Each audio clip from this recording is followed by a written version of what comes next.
Have you ever felt like the ground was falling out from under you? Like one second you're walking along, and the next you're falling into a void you never knew existed? That's exactly how I felt when I found out my girlfriend Emily was cheating on me with my own brother Jake. It's been a year, but the pain is still fresh. By the way, I'm Ethan, 32, I work in marketing, and I'm not bad looking, if I do say so myself. I thought I had my life figured out. A stable relationship, a strong family, all that. And then it all came crashing down.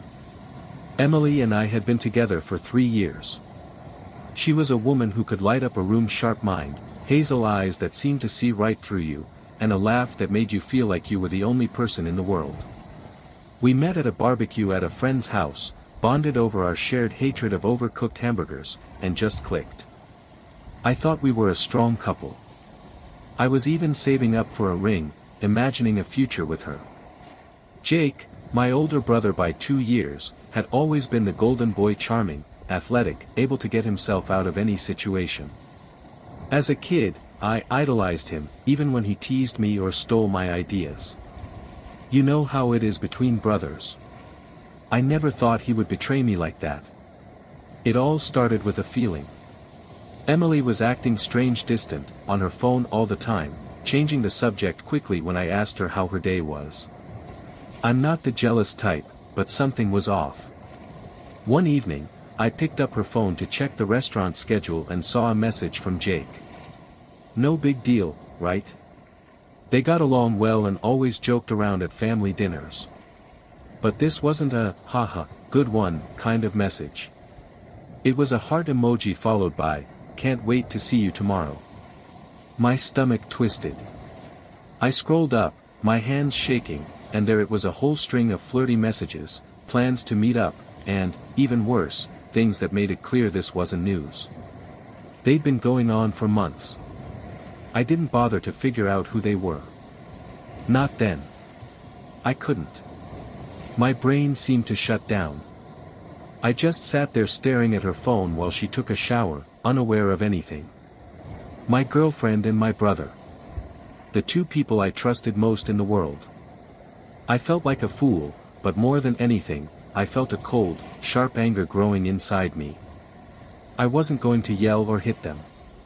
No, I wanted something better, something that would hit them where it hurt. I wanted them to feel the humiliation I was drowning in. So I started planning. I copied their messages, took screenshots, and saved them in a private folder. That evening, I didn't say a word to Emily. I just smiled, kissed her goodnight, and let her think everything was fine. Inside, I was boiling, but I kept it all inside.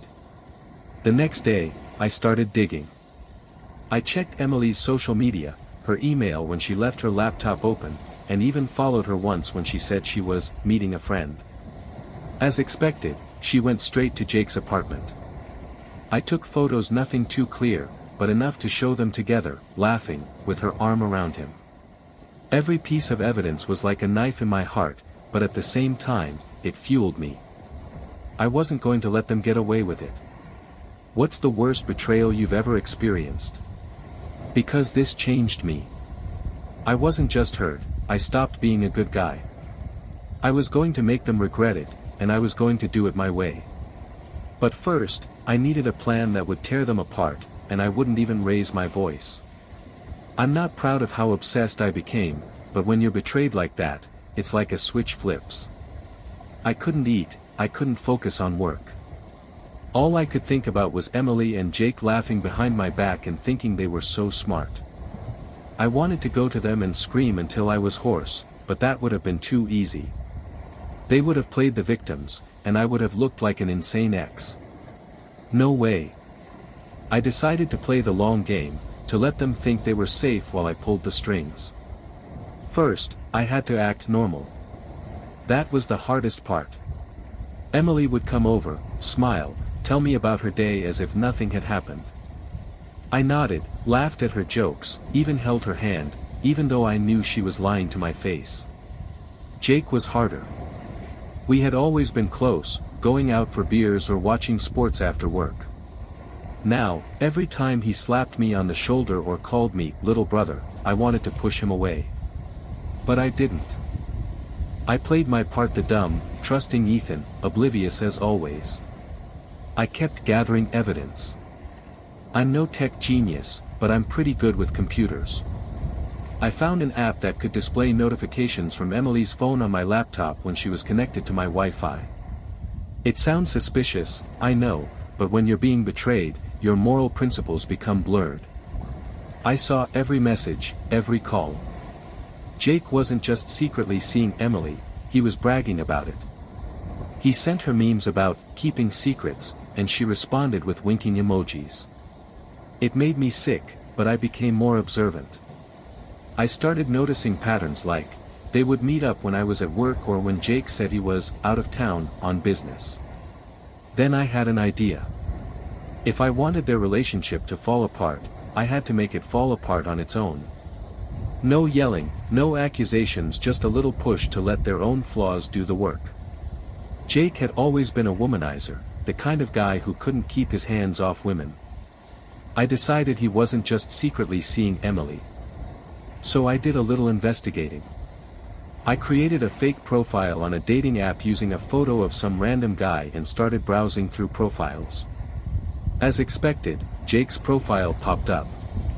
He was still active, chatting with other women and even setting up dates. I took screenshots of everything, including his flirty messages to a woman named Sarah. Jackpot. I didn't stop there. I started dropping subtle hints to Emily, not so obvious that she would catch on, but enough to sow seeds of doubt in her mind. I casually mentioned that I had seen Jake with a woman at a cafe, a lie, but a believable one. I asked her if she thought Jake was the type of man who wanted to settle down, pretending to be innocent. Her smile faded for a moment, but I noticed.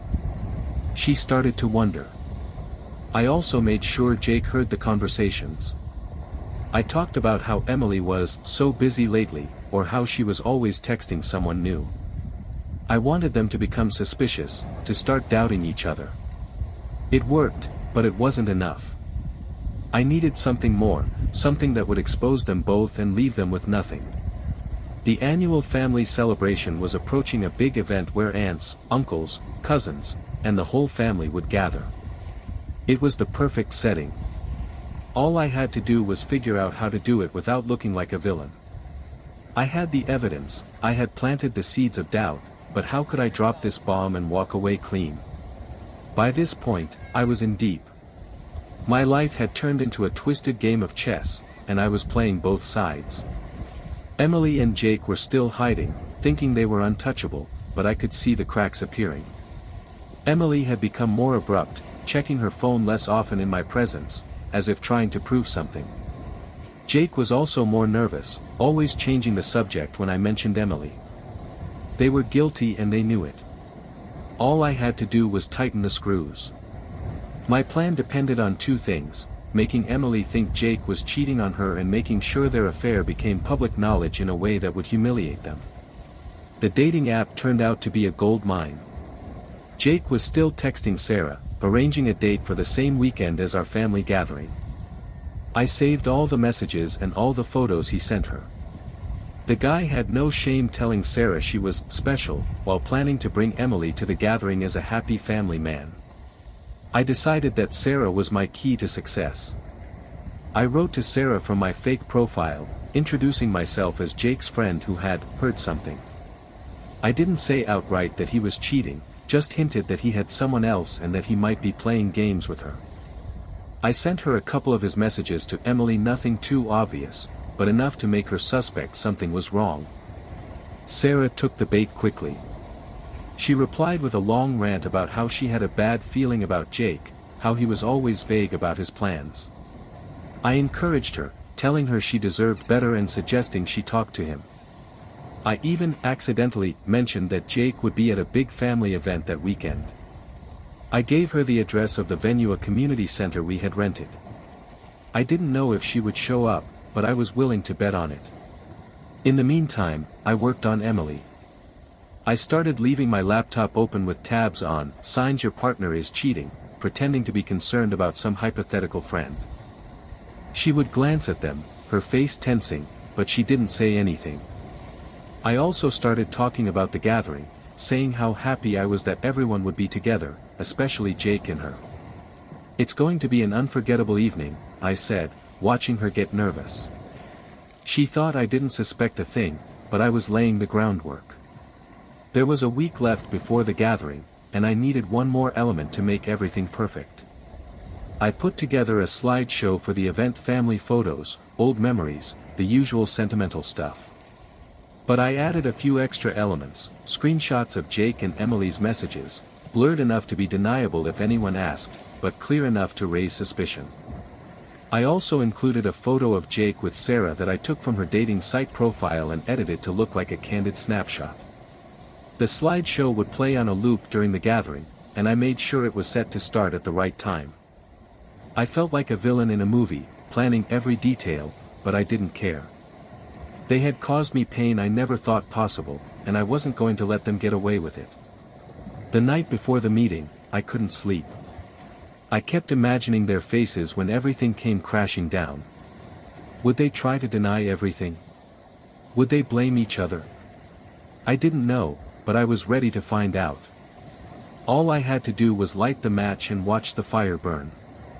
The day of the family reunion was like walking into a storm I had created myself.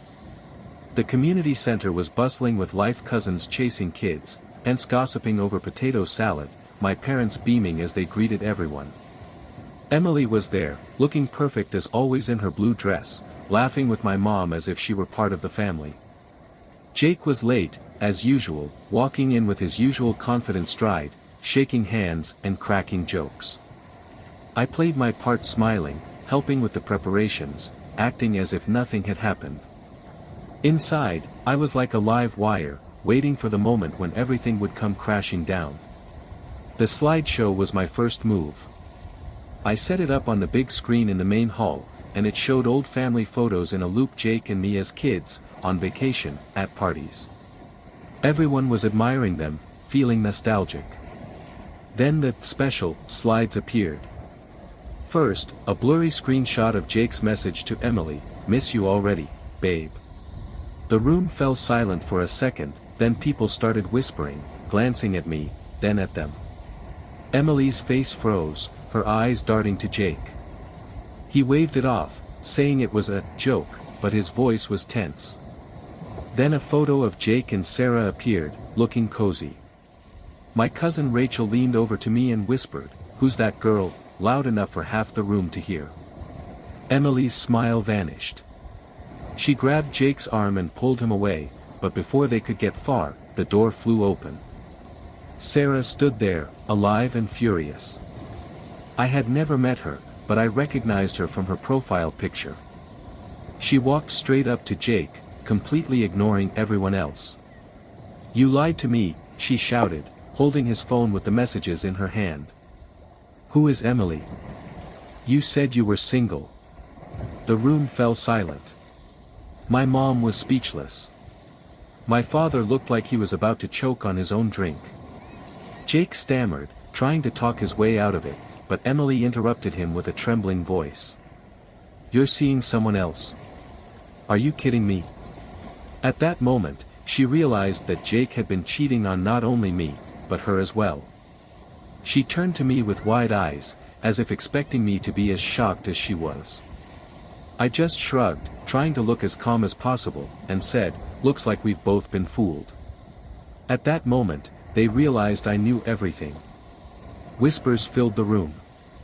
My aunts clutched their pearl necklaces, my cousins took out their phones to record everything. Sarah ran out of the room, Jake yelled after her, and Emily cried, trying to explain to my mom, who looked like she'd been slapped in the face. I didn't say anything, just let everything play out. I had planned chaos, and chaos ensued. But the evening wasn't over yet, and I had one more card up my sleeve to make sure they would never forget that day. The reunion was a disaster for Jake and Emily, but for me, it was like shedding skin I no longer needed.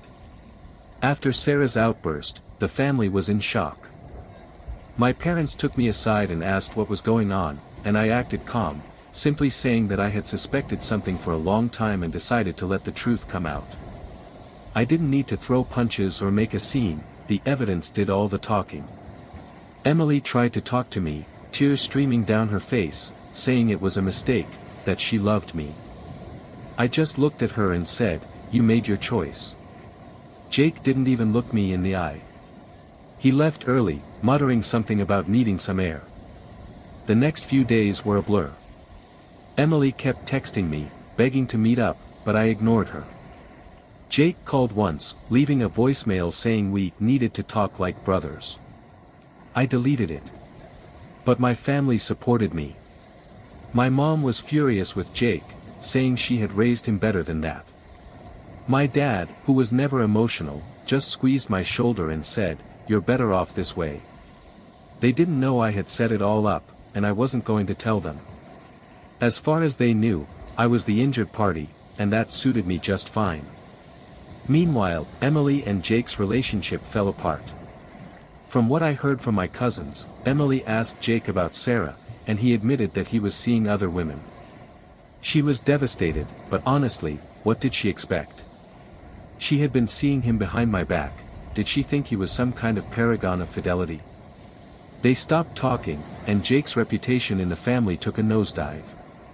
He had always been the golden boy, and now he was the guy who betrayed his brother. Emily left town a few weeks later, saying she needed a fresh start. It was good that she left. But I wasn't going to stop there. I didn't just want to humiliate them, I wanted to come out on top. I threw myself into my work, offering ideas I had been mulling over for years. My boss noticed, and within a month I got a promotion with a nice raise. I started going to the gym, eating better, even took up new hobbies: photography, rock climbing, things I'd always wanted to try but put off because of Emily. I was rebuilding myself, and it felt good. But there was still this nagging feeling that I needed to take one last step to finish the job. I didn't know what it was, but I knew it had to be something big.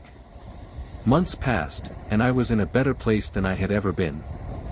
My promotion turned into a new position where I was leading my own team, and I was doing great.